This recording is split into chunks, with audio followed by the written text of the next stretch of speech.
Hi, everyone. I'm Professor Claire Heffernan. I'm the director of LIDC, and we are absolutely delighted to welcome you to this event on climate reparations. It's a really super important topic. We've got some very, very high-level speakers here today to take us through this. And I want to start by introducing our chair. We are absolutely delighted to welcome Jackie Opara-Fatoye. She's a Nigerian science journalist. She's the editor for SciDevNet, the Sub-Saharan African region. She coordinates affairs for the Nigerian Association of Science Journalists. She has a profound interest in science and health journalism, as well as climate change. Her work has been published across the world. She's extremely well known. She's a fellow of the United States National Press Foundation. She's won a number of awards from the IDRC Science Journalist Internship Award. She dedicates her time to talking to universities. Jackie, thank you so much for joining us today. I'm going to turn the floor over to you. Thank you so much, Claire. Thank you so much. And good afternoon from Lagos, Nigeria to everyone. Thank you all for joining us in this very, very important webinar where we'll delve into climate colonialism and reparations, spotlighting on issues that need urgent attention and intentionality. My name is Jackie Opara-Fatoye. As Claire has said, I'm the regional deputy editor for SciDevNet. For those who do not know, SciDevNet is the world's leading source of reliable and authoritative news, views, and analysis about science and technology for global development. You can read us and listen to our award-winning podcast by visiting our website, www.scidev.net. We have very incredible speakers who will do justice to this topic. We have Dr. Yanis from the Department of Economics, SOAS University of London, who will take us through what climate colonialism and reparations mean, what needs to be done in terms of financial mechanisms for addressing climate injustice. He will also delve into how climate finance is exacerbating global injustice. We also have our team from Somalia, led by Obaruba Abdullahi, the Director of Communications from Ministry of Justice in Somalia, who will share experiences on how they deal with climate injustice, the history, the impact, their successes, challenges, and way forward. So I really encourage everyone to listen attentively and contribute to this discussion. We have session for questions and answers where you can seek clarifications and make any addition you want to. So we want to make this meeting a very, very interactive one where everyone is allowed to speak and express their views. So the idea is that whatever we speak here would be something to take home, especially for policymakers and stakeholders who make decisions on climate change. So I will now hand over to Dr. Yanis. Thank you so much, Jackie. And first of all, let me say that it's a great pleasure for me to be part of this panel, and many thanks to the London International Development Center for the invitation. What I'll try to do in my short presentation is to talk a little bit about the broader debate that we are having at the global level about global climate injustice and the role of climate reparations. And let me very quickly share my screen because I have a few slides that I would like to share with you. So hopefully you can see the slides well. Yeah, so over the last years, we have seen a lot of discussions about global climate injustice, and this has been a very important topic because it highlights how important it is to take into account the injustices that have been generated as a result of climate change, and how the way that the problem is now being addressed creates perhaps more injustices. So I would like first to explain a little bit what is exactly this concept of global climate injustice. And this concept relies on two very specific facts. The first fact is related to the way that the problem has been created, the problem of climate change. We know very well that climate change is associated with greenhouse gas emissions. In particular, what climate scientists say is that the climate problem is linked with the so-called cumulative greenhouse gas emissions. So these are the emissions that have been generated since the Industrial Revolution. And we know very well that the majority of these emissions have been generated by the global north. We know that about 70% of these emissions have to do with the UK, Europe, the US, so the high-income countries. And the emissions that come from the global south, either right now but also in the past, are much lower. So this first fact illustrates that there is a problem that has been generated by the global north.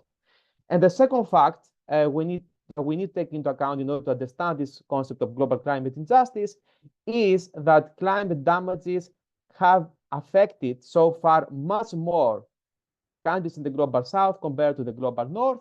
And we know that in the future, these climate damages will be even more important in the global south compared to the global north. On the slide, I have a graph from a paper that was published actually last week in Nature. And it's one of many papers that shows this disproportionality that we have in terms of damages that come from climate change. So if you look at the map, you can see that those countries that are going to have more significant economic damages from climate change are mostly in Latin America and Africa. And irrespective of how exactly we analyze this, I mean, we can also discuss other aspects of climate change, not only the economic effects. In all the analyses that have been conducted so much have a very clear message, and the message is that the climate damages are much more important in the global south. So if we combine these two facts, we get that there is a very fundamental injustice that has to do with climate change.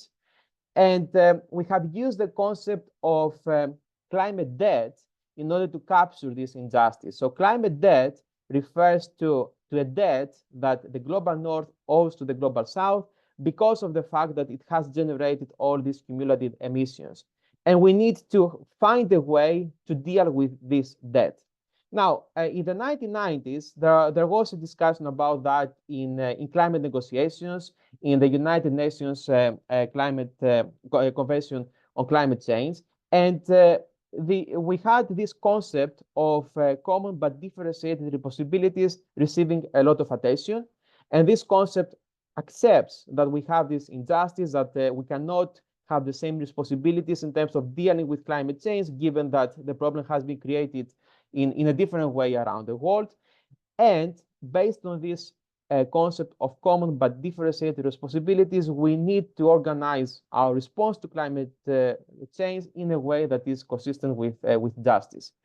The problem is that what we have seen since the 1990s is not consistent with this concept. So one response that we have seen is that there has been some climate finance that has been provided from countries in the global north to countries in the global south. But there are three fundamental problems with this climate finance.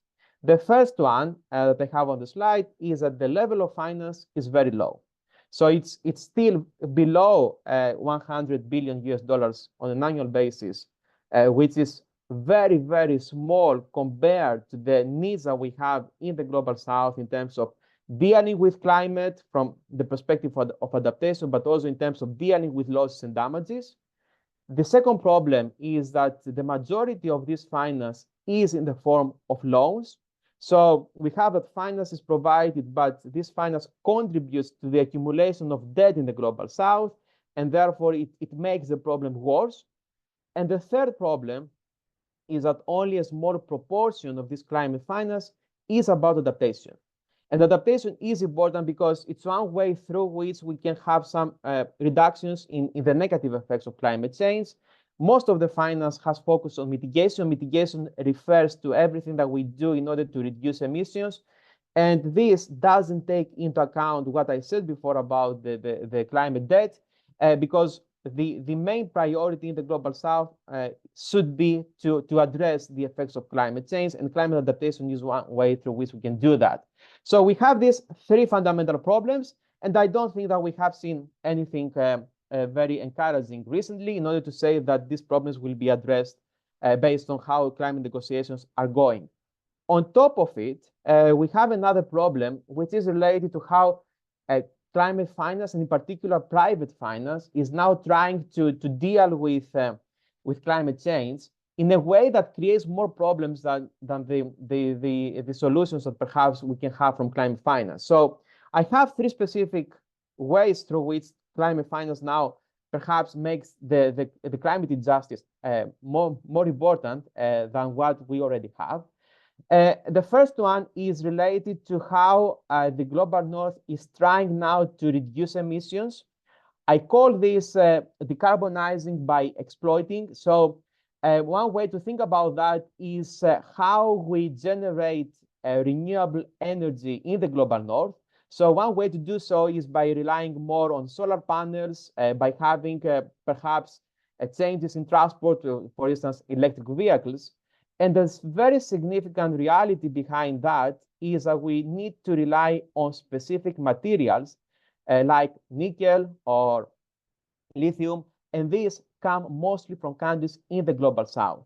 And what we have seen in the past is that there has been a form of green extractivism, whereby private companies that need these materials in order to engage with the green agenda, they find ways to get these materials at low cost that lead to the exploitation of workers in the global south and the exploitation of ecosystems in the global south. So we are having this problem that we have some reduction perhaps in emissions in the global north, but in a way that creates more problems in the global south. A second problem is related to the agenda of de-risking. Daniela Gabor has talked quite a lot about that. And the idea behind this agenda is that global financial institutions, very powerful financial institutions, are now trying to exploit the green agenda in order to create new sources of profitability for them at the expense of people in the global south. So the de-risking agenda says more or less that governments in the global south need to create an environment that is very friendly to private financial institutions that want to make some investments in the global south. But by doing so, we get very high returns for these financial institutions that are very powerful, that have contributed to the climate crisis, and we do not necessarily have climate projects that work for the people in the countries that really need to get more in terms of climate adaptation projects and dealing with losses and damages.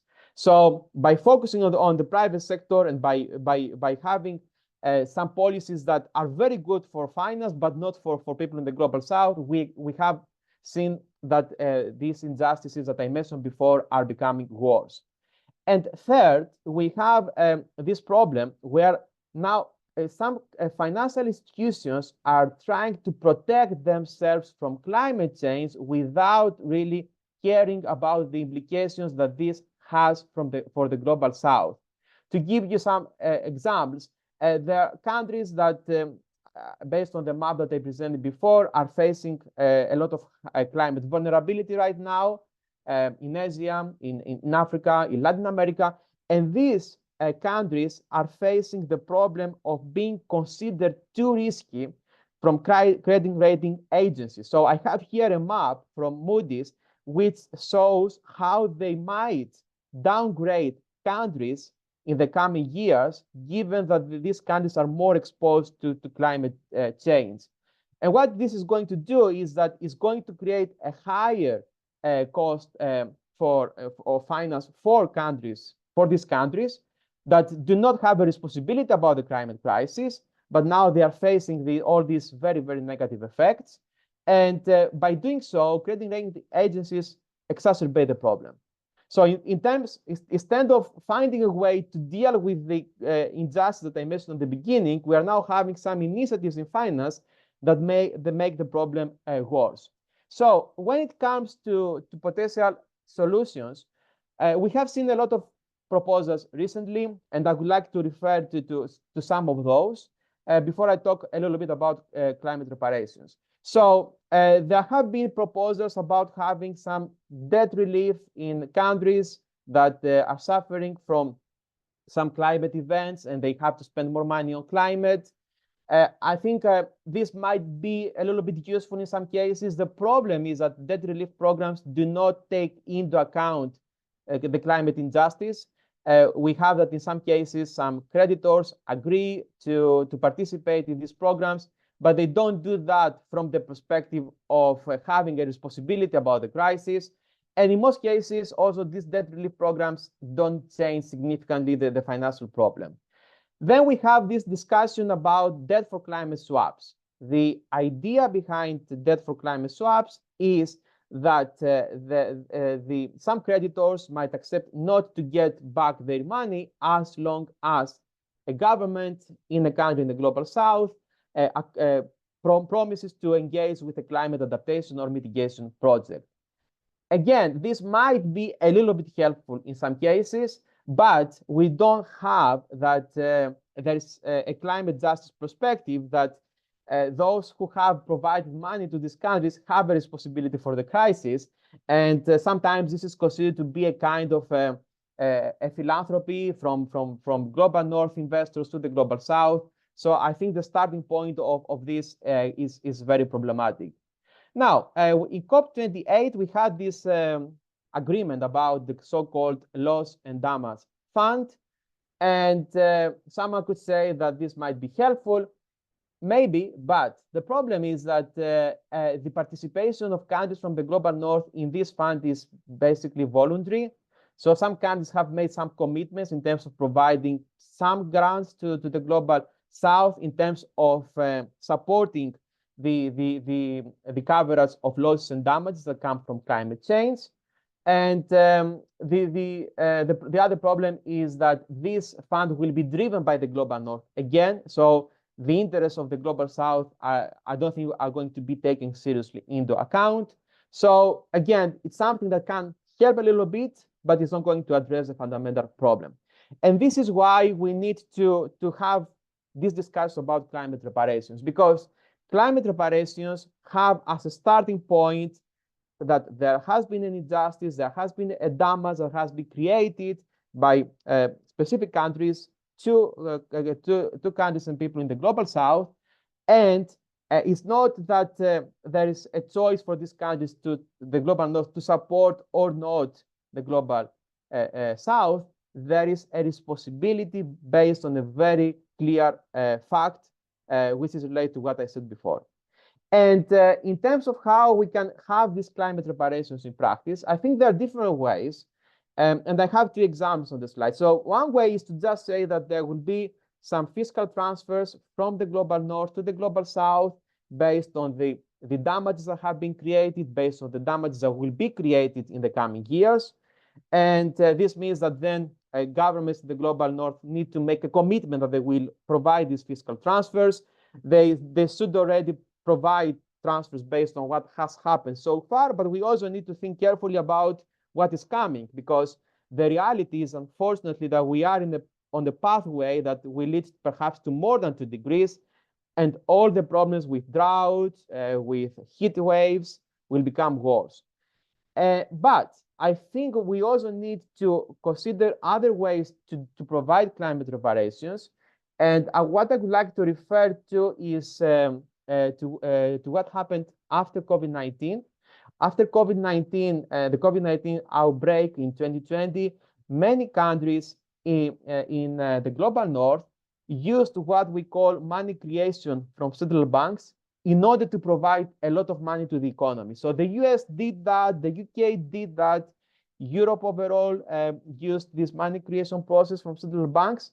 But because of the global financial architecture and the inequalities that we have there, countries in the global south couldn't do the same. And what I would like to highlight is that because we have these high inequalities in terms of how money is created overall in the global financial system, if we accept that there is a responsibility in terms of the climate crisis in the global north, we need to use this money creation process in order to provide more grants to the global south. And this is very important because you can create a lot of money in a way that you cannot do by relying only on fiscal transfers. And this is important because losses and damages will unfortunately increase in a quite significant way in the coming years. So we need to have a process through which a lot of grants will be provided to the global south. So what I would like to highlight with that is that we really need to change the way that these discussions are happening. we need to put climate justice at the center of climate negotiations. And I think that if we don't have this as a starting point, it will be difficult also to get to the point where some climate reparations might be provided from the global north. Of course, this is not going to resolve the problem, but it's a kind of it's necessary in order to start dealing with the climate crisis in a just way. So if we don't do that, I don't think we can start dealing somehow with the problem. Once we have done that, once we have climate reparations, of course, there are many other things that are necessary, but I just wanted to highlight that we are unfortunately very far from that, and I think it's very important to talk more about this and to create much more pressure on governments in the global north to take climate injustice seriously into account. Thank you so much. I'll stop there, and I very much look forward to our discussion. Oh, thank you so much, Dr. Yanis, for this presentation. It was really insightful and thought-provoking. I think one thing I took from this is that climate justice should be at the forefront of climate negotiations, because if it's all embedded into one document, into the forefront, then we'll start seeing changes, because we know that a lot of activists are really going out for this, and it still feels like nothing is being done to it. But like what you said, if it's put at the forefront of climate negotiations, we begin to see some changes and some attitude towards getting climate justice for Global South. So I think that it's time to hand over to Ubad. Then whatever questions anybody has for Dr. Yanis, it's time to put it down so that when we get to the question and answer sessions, you may just seek your clarifications and then your answers. So over to Ubad. Let's hear from your team. Sorry, Claire. Kafi will be going before, and then I'll follow. All right, that's okay. Hi. Hello. I hope you hear me. Yes, Good afternoon, yeah, ladies and gentlemen. I am happy to be with you today. This session is really interesting session. Hopefully you hear me. I can hear you. I can hear you. Yeah, thank you so much. Yes. Yeah, thank you so much for inviting us this event. I want to highlight for the impact of the region, East Africa and Somalia, and how historically make the region of the climatic changing or injustice. As we know, in the region we have borders, especially East Africa, but that border only drawing by mapping, but the effect and how people living, these things are all the same. If I come to Somalia, my home, the field's impact is double setting, drawing, holding us fires. Each year, well, we have unpredictable rainfall, box crops. The researcher says nearly 20 million people are affected. Almost half of the population in Somalia are struggling every year, hunger and also lack of water. Example, Somalia has 4 seasons. 2 are rain time, while other 2 are period of dryness effective. So that too we have similar effect. The rain time, we have floods, and that flooding causing a lot of things.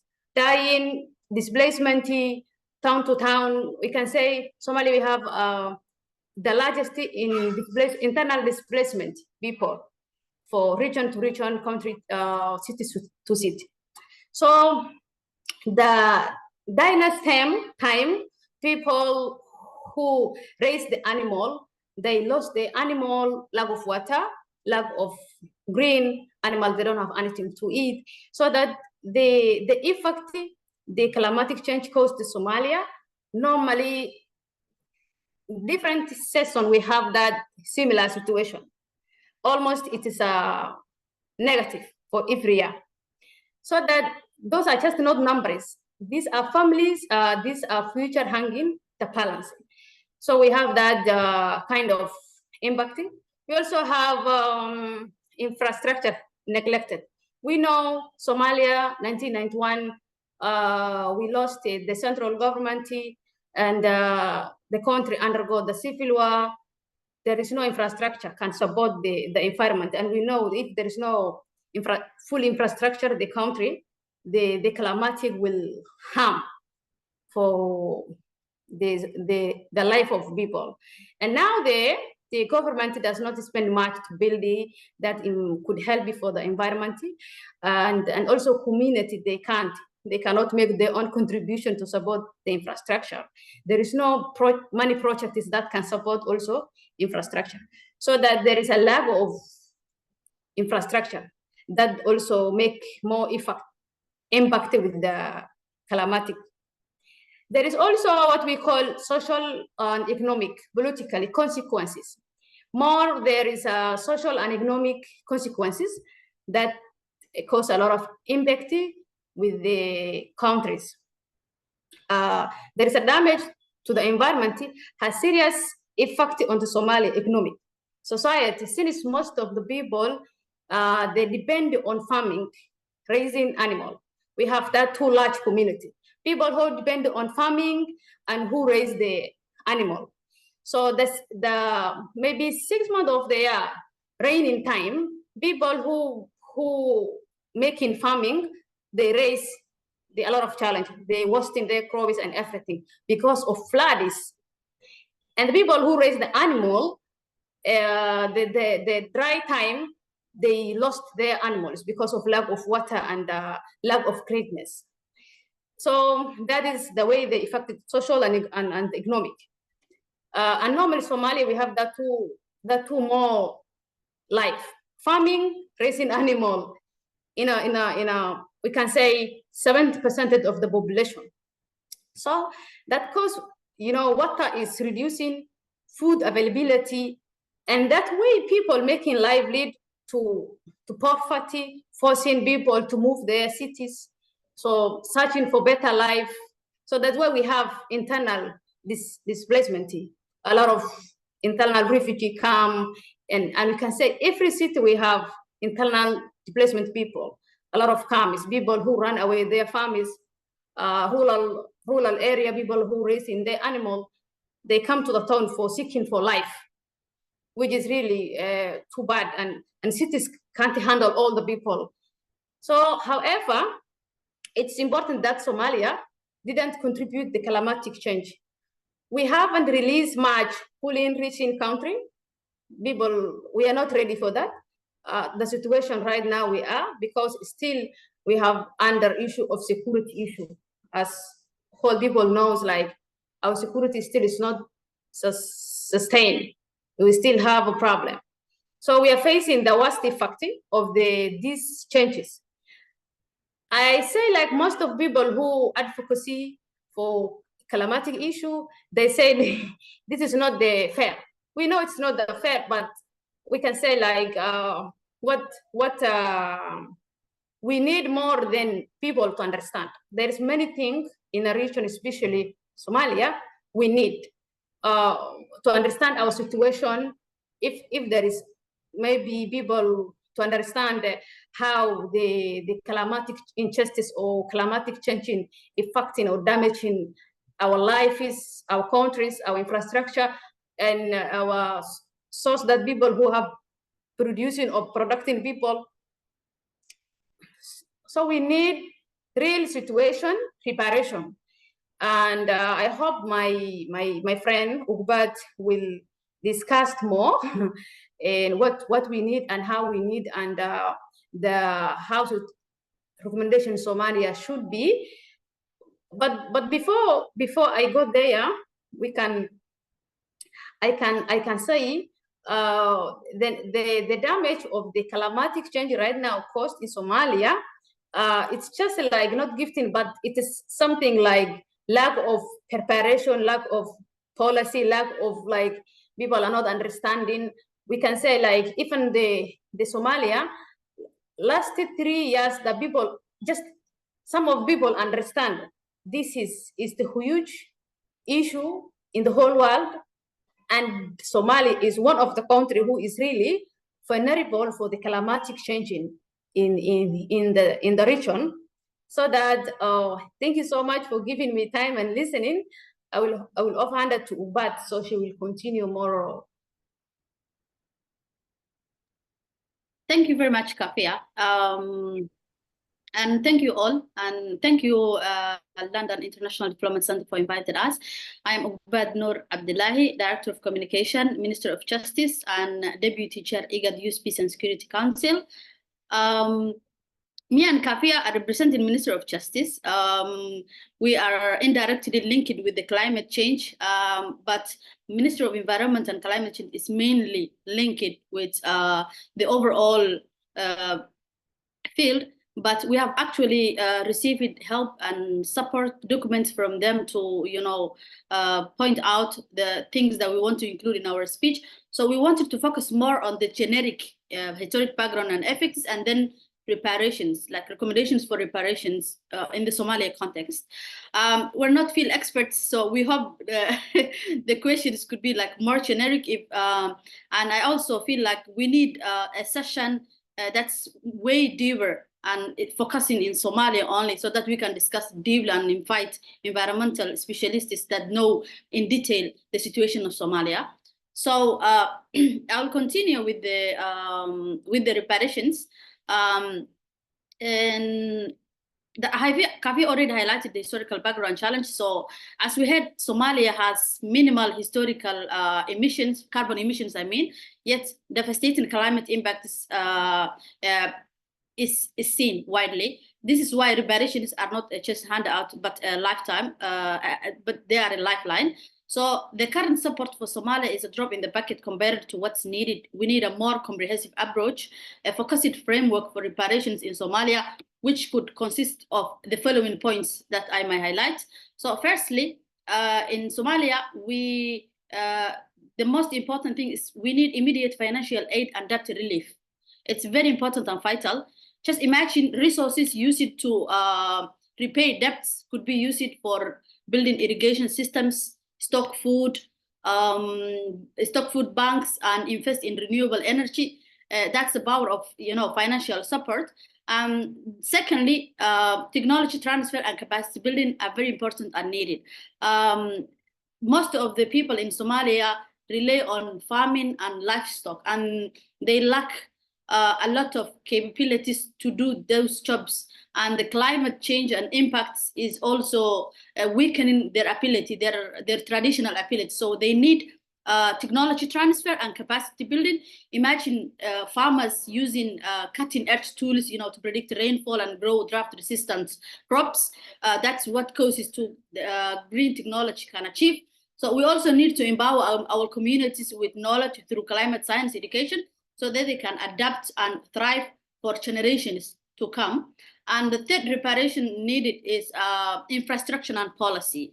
We need strong bridges and roads to withstand floods, and clear laws that prioritize climate action. These investments will ensure sustainable growth and protect us from the harsh impacts of climate change. Not to forget, Ministry of Environment and Climate Change Somalia, since its establishment, has done and achieved a lot of amazing work in developing several strategies and policies with regards to climate adaptation and environmental preservation. Finally, regional cooperation is very vital. The challenges we face in Somalia are echoed across East Africa. Imagine a future where countries in our ours collaborate on water management, sharing resources like the Nile River fairly and sustainably. That's the power of regional unity. So and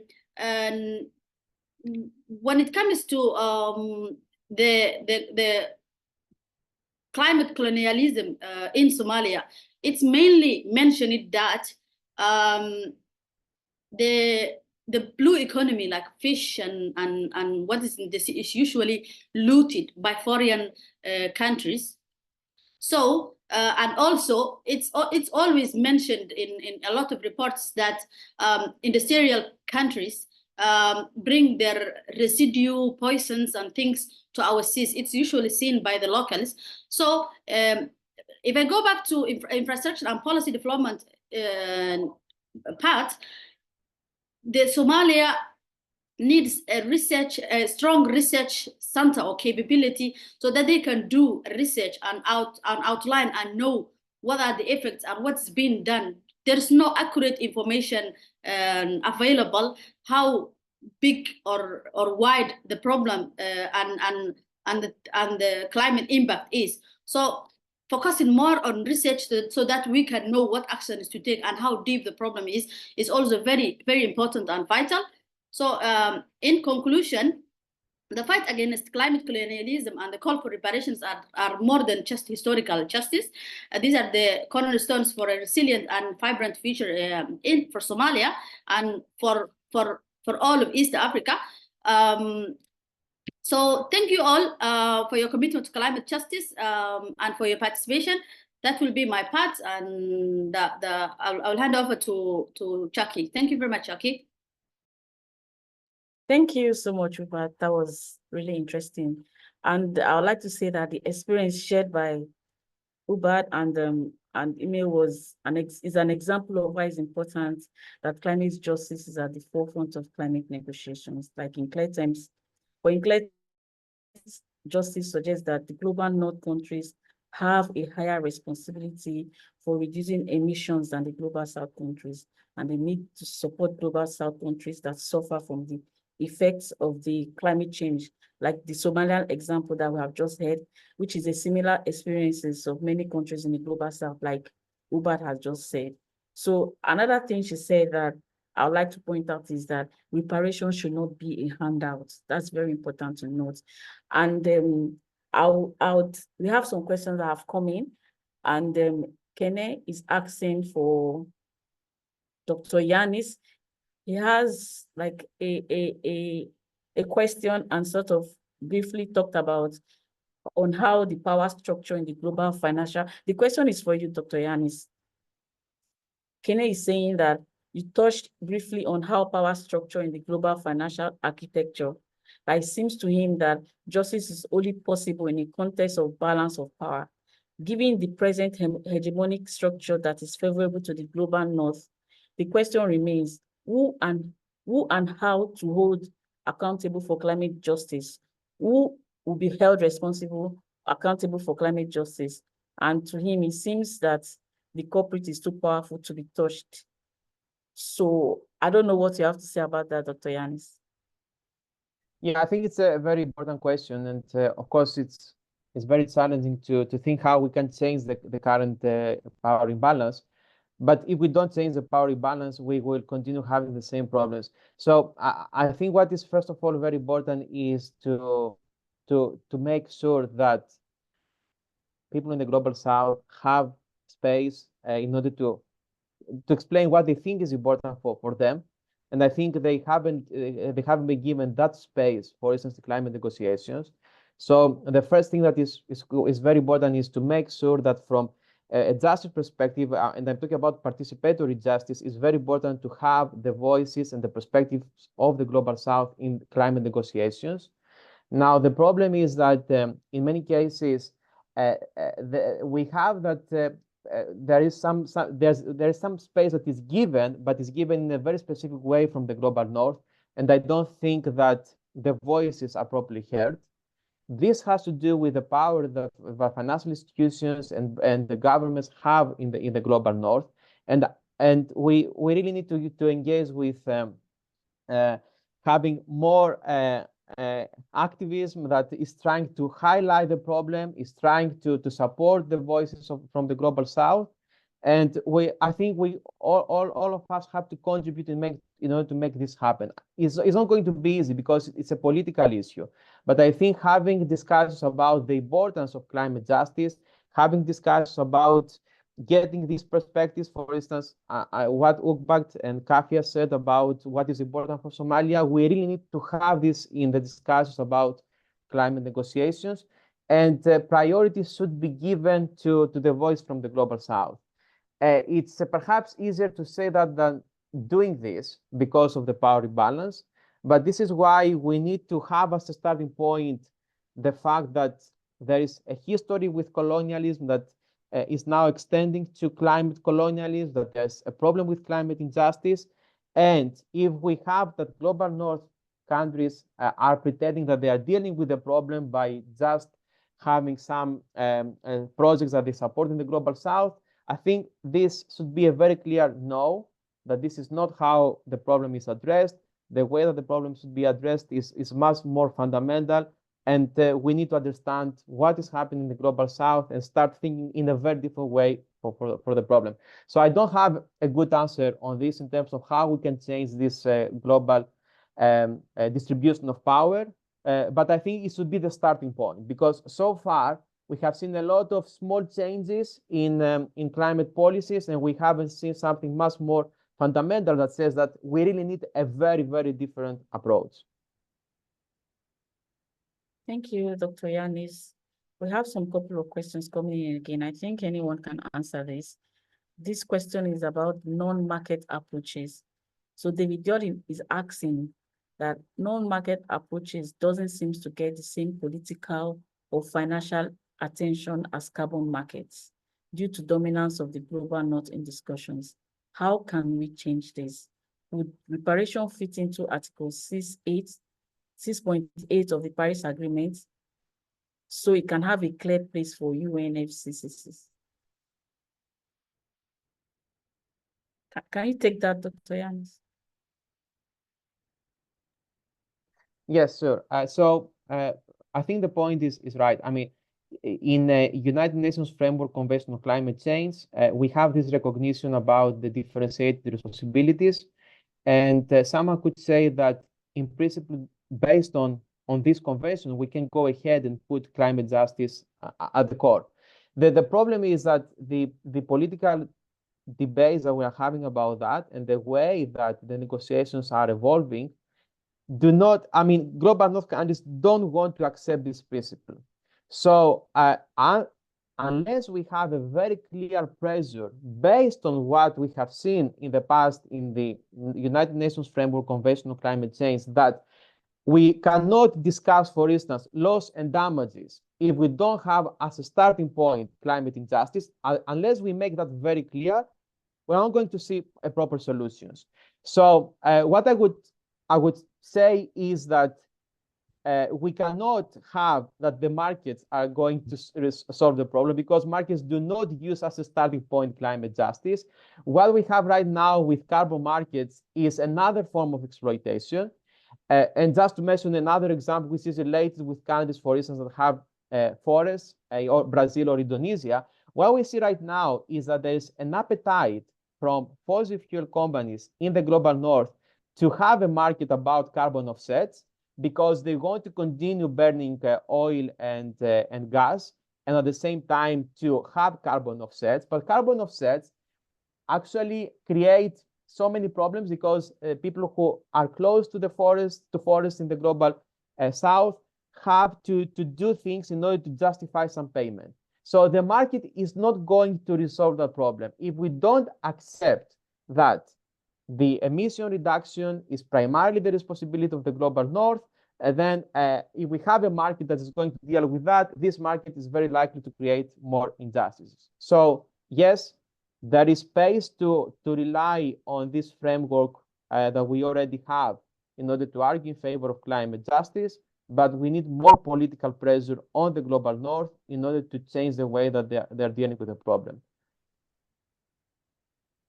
Okay, thank you, Dr. Yanis. There's another question about excess debts. It says economist and Nobel laureate Esther Duflo has suggested excess debt as the basis for calculating how much money rich countries should transfer to those suffering climate change the most, calling it a moral debt. What do you think of this idea and its feasibility?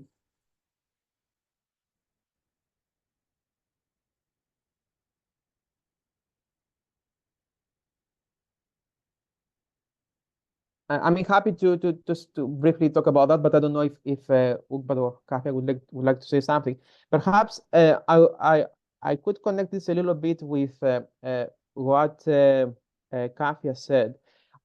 I think, of course, it's important to look at this. It's one way to estimate climate debt. It's not the only way, because if we think about all the social and economic problems that are generated by the climate crisis, these are a lot. And I think debt is, of course, only one of them, because we are having, for instance, what Kathy said about animals, that people are losing animals, that the agricultural sector is being destroyed by climate change. I mean, this might not necessarily lead to death, but still it creates so many social problems. So I think we need to have a broader way of estimating climate debt and therefore reparations that takes into account all the social and economic problems. So I think it's good to have this discussion about excess debts, but I don't think it would be enough. And again, it's very important to accept that the injustice is there. And then from the perspective of estimating reparations, I think climate scientists have done a lot of work. I mean, even some economists are now working more on that. There is a way to estimate this. And I don't think that if we have the Global North saying that we cannot actually estimate this debt, it's a good point. It's a point that cannot now be supported. And I think we need to be very clear that there are ways to estimate this. They might not be perfect, but we should take into account all these socioeconomic inequalities. So yes, it could be a good starting point, but there are also many other analyses that can actually show that the climate debt is quite large. What I want to add is when we're talking about the climatic change, it is a big, and you can say it's like industry. The debt is not only the type that has more impact in the regions, or maybe, but there is many impact that climatic change is making, politically, economically, socially, livelihood, a lot of things. And the most thing people need is like we need climatic negotiation in the whole world. We need to focus on every government has become a policy implementation is focused on this issue. We need to understand the grassroots, what's going on the grassroots. Normally, if we understand what causes things, like we researchers can propose the solutions. But for example, in Somalia, as Ubad mentioned, we don't understand most what causes that this and how large is. So I wanted, yeah. Okay, thank you, Kaifa. And then a question for you. You said like you said, Ubad, that reparations should not be a handout. What's your idea of a good reparation that would be able to cushion the effect of climate change, especially in Somalia? Thank you very much, okay. In Somalia context, a lot of preparations are needed, mainly financial aid and debt relief. So Somalia is in a good stage in the debt relief.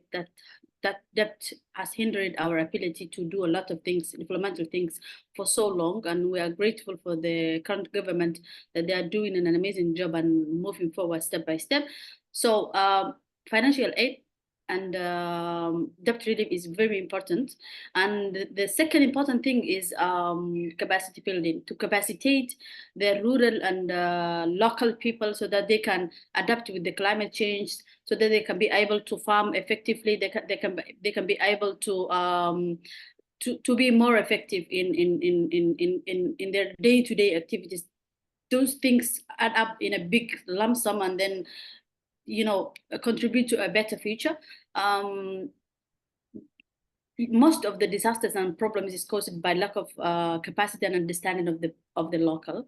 So capacitating and technology transfer from the developed countries is very vital for them to teach us how do they do this, how do they handle, how do they grow these amazing climate resilience crops and such.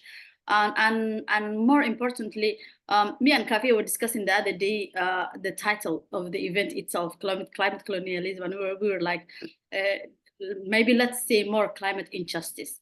So it's more of lack of I would say the role of the government in developing legal frameworks and policies is limited. So policies and frameworks to combat the effects and these things is needed, and so that even the foreign powers and the countries that are looting or destroying your country would not have the ability to do so. If you have a strong institutions that are, you know, that have strong policies and legal frameworks in place, so we need to strengthen that sector as well, the legal and policy development, and most importantly, research. In Somalia, we are more oral society. We just talk. We are more oral, so we're not more into the academia and research and go in depth of what's causing this problem. So we need researchers that can, you know, go in depth of what's causing this, not only climate injustice, but in general, like climate and environmental problems. The climate injustice caused a lot of prolonged wars and conflicts. There has been regions in Somalia that were fighting over a well. That's the water scarcity cost. They were fighting for so long and killing so many people because of that issue. So we want to understand the depth of this, like what's causing. So then we know what should be done from way forward. Thank you, Chucky. I hope I answered your question. I'm not an expert in that field, as I said, but we would love to have a session that's specific for Somalia so that we can invite our environmental specialists and maybe the Minister of Environment. Thank you. It's okay. We have someone who has raised his hand. Said, do you want to ask your question now?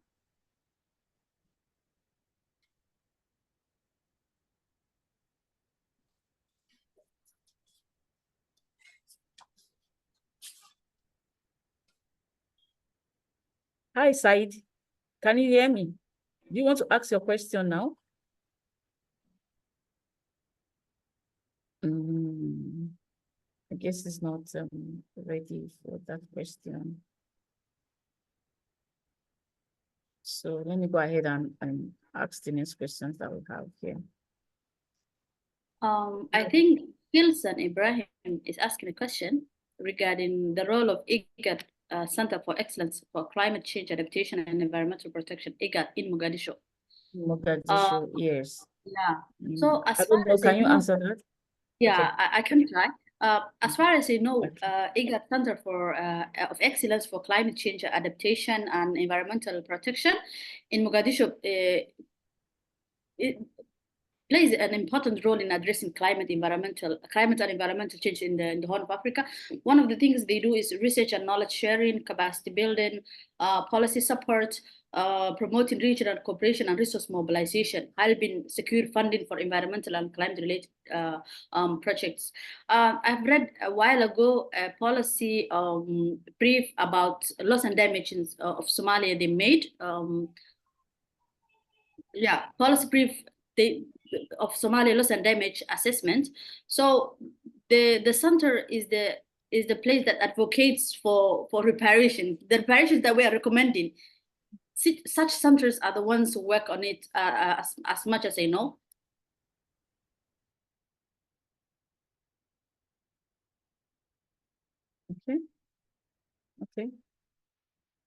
Okay, so Said, I'm just going to call on Said again, if he can ask his question now. Maybe Lelia, you can allow him speak from your end.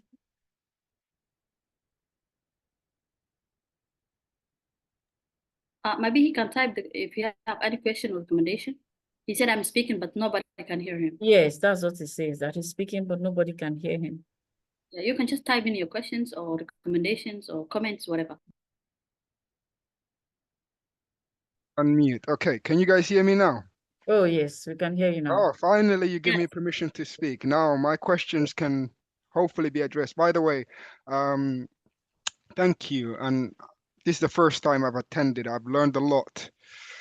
My previous understanding of colonialism was that, you know, when they stole my camels and left and went back to their countries, I came after them in search of those camels. You guys are telling me now that, yeah, they're still there and colonizing me through the weather and through the climate change. Jokes aside, but basically it's wonderful to see what you guys are doing. My question is more towards, the farmers of SOAS and little of LHS TM, and to the lovely ladies Ugbad and Kafia. So two questions. One is in terms of those schools who have a history of colonialism and used to train the colonialist, basically, and used to experiment on those communities from the global south in terms of LHS TM and SOAS in terms of training colonialists to go and colonize the global south. What are these two particular universities doing to address these historical injustices now, at this moment in time? And for Ugbad and Kafia, my question was more to do with, in terms of Somalia right now, or more specific in the East Africa. How are these? I know Ugbad said earlier we're a community of oral, but as we say, there are things being established. What are they doing to document the alleged, for example, poisons that have been dumped on our oceans? And what are they doing in terms of documenting this? And is there anything, that particular research that has been done somewhere that you can link us to, that I can read about to know more about this kind of things? Thank you in advance to all of you both. Can I Said, jump in just to start? thank you for Jackie, is that asking. okay? Yeah. Oh, Claire, you can go ahead. Yeah, Saeed, thank you for that. That's a really important question, and we really appreciated it. So LIDC is a membership organization. We have over 7,200 members across 7 University of London institutions that work in the global development sphere. We work all over the world. So what we've done to look at these injustices is we've started a decolonization agenda where we talk about all different. Last week we had a seminar on decolonization and digital education. So our role here is to raise these issues up so we can start to have a debate on them and work out a way forward. So if you look at our past events and what's going on in the future, we are very much interested in unpacking and getting to the bottom of what's going on and how do we forge an effective future. And that's what this seminar today it intends to do. So I'm just going to back off on that and let the other speakers come through.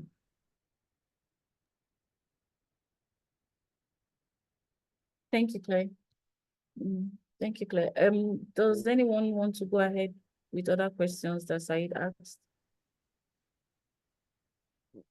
I can, please, Ugbad, please. Please go ahead, sir. Yes, thank you so much for the question and the comments. I think in terms of what SOAS is doing, I think there are a few things that are happening. I think overall, all these things are imperfect. SOAS, as any other university in the UK, they have to do more. But just to say a couple of things about what SOAS is doing, I mean, there is now a kind of agenda in terms of equitable partnerships with the Global South. And this is related to the fact that in the past, there have been some partnerships with universities in the Global South, but perhaps in general, these partnerships have not addressed the problem of power imbalance. So now SOAS is trying to create some partnerships that allow, for instance, universities in the Global South to participate in a way that is more equitable, that gives more voice to the Global South. And this is a little bit related with what Ugbad said before in terms of capacity building, that it's important to create partnerships in order to have some knowledge transfer, but these partnerships should also have as a starting point that they should be equitable. It should be very clear that there's a lot to learn from the Global South perspectives. And by having collaborations whereby there is emphasis on the Global South perspectives, some of the injustices can perhaps more easily be addressed. So there are some recent attempts to address this, and there have been some programs and collaborations in this direction. I mean, SOAS has a decolonization agenda as well.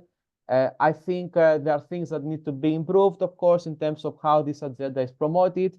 SOAS tries to give more voice to people from the Global South, including our students. So I think there are some good things that are happening, but of course, more needs to be done. And I think the more we engage with people from the Global South, the more we can improve what we are doing. But there's a lot of work that should be done. Thank you.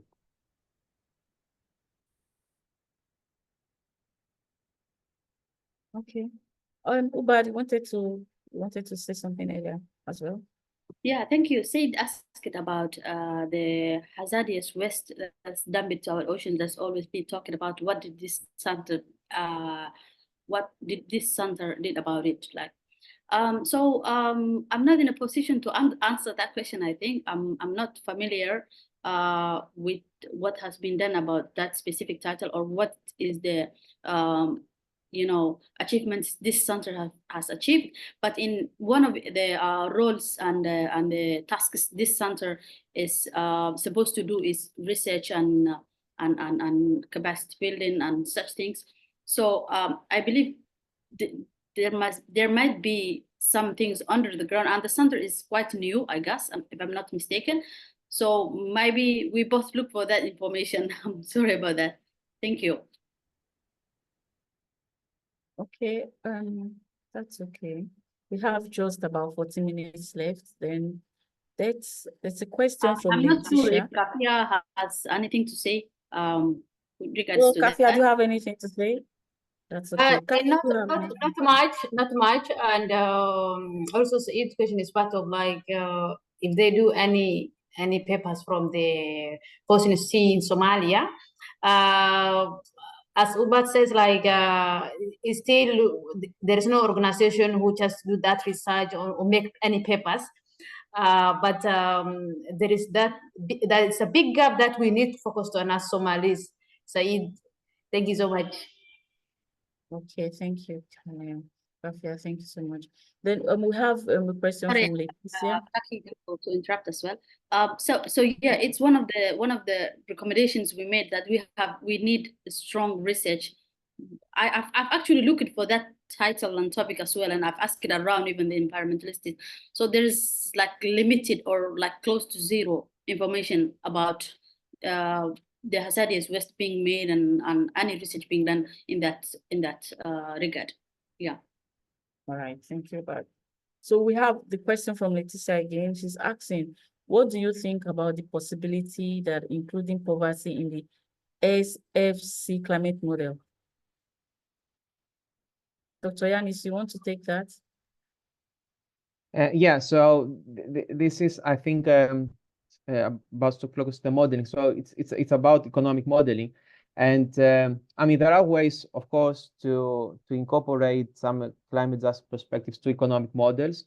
One thing that I would like to highlight is when we look, for instance, at the economic models or the climate models behind the IPCC scenarios, they ignore basically climate justice. So I think there is a lot of space in terms of improving also these analyses that come from IPCC and put some climate justice perspectives there. And this can refer both to the reality related to the socioeconomic effects of climate change. And for instance, all the issues that Kafia and Ukbat mentioned, I think they are not at the core of the IPCC analysis, and this should be there. But it's also about financial solutions, because, for instance, you cannot find easily analysis about what would happen if we have some proper climate reparations. And I think if IPCC, for instance, starts looking more carefully into that, this can also create some pressure on the global north to act on this. So I would like perhaps to see something like scenarios whereby we have some proper climate reparations, And so what would be the benefits perhaps for the global south? Because this would help the discussion. I mean, we cannot capture a lot of things through any type of economic model, but at least having these perspectives there would help the discussions. And just to say another thing related to that, that sometimes the research agendas are very much global north centric, and this is another problem. This is why we need to have these discussions, because we need to have the perspective from people in the global south about what is important to do in research. And I think what Uthbert said is very important. We need more research on issues that are relevant, and by having research collaborations, we can perhaps try to promote that. So yes, this is really crucial. Thank you. All right, okay. Just one last question and we close. We have about 10 minutes left. The question is, like, there have been reports on how the financial mechanism for addressing climate injustice is difficult to access. What would be your recommendation for easier access to these funds? I think you all can answer this question, then we just wrap up. We are also part of the audience. The doctor is also benefiting us. So, okay, does he want to speak?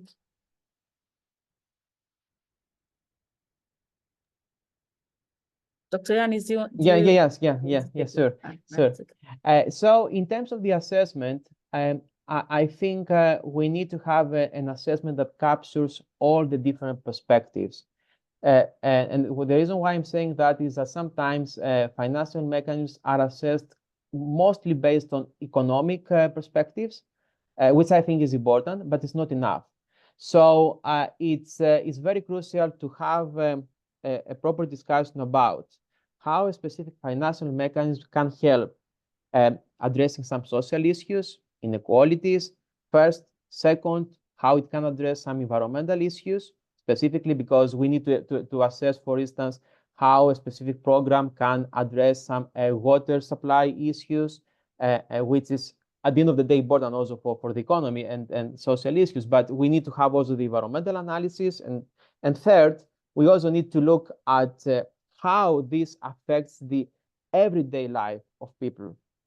Because if we want to make a comprehensive assessment, we need to understand the local context, and we need also to have some qualitative information about what is happening in reality. I think a problem that we have seen in the past is that there are some quantitative indicators that are used in order to evaluate financial mechanisms that do not take into account the local context and the reality in practice. So I think we need to broaden the way that we assess these financial mechanisms. And I think if we do that, then it will become even clearer that it's important to focus on having climate reparations, because this is when you might have some more significant effects on the real life of people.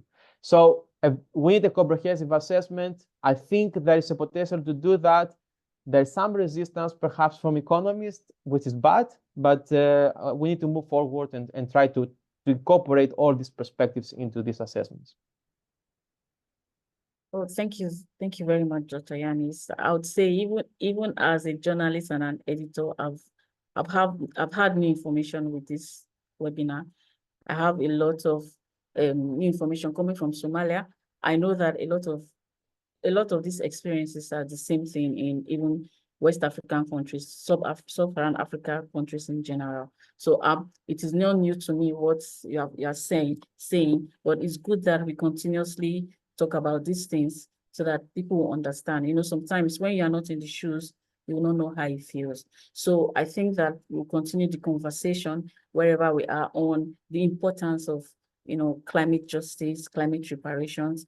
And I hope the audience will have learned a lot, because I wouldn't want this discussion to just stop here.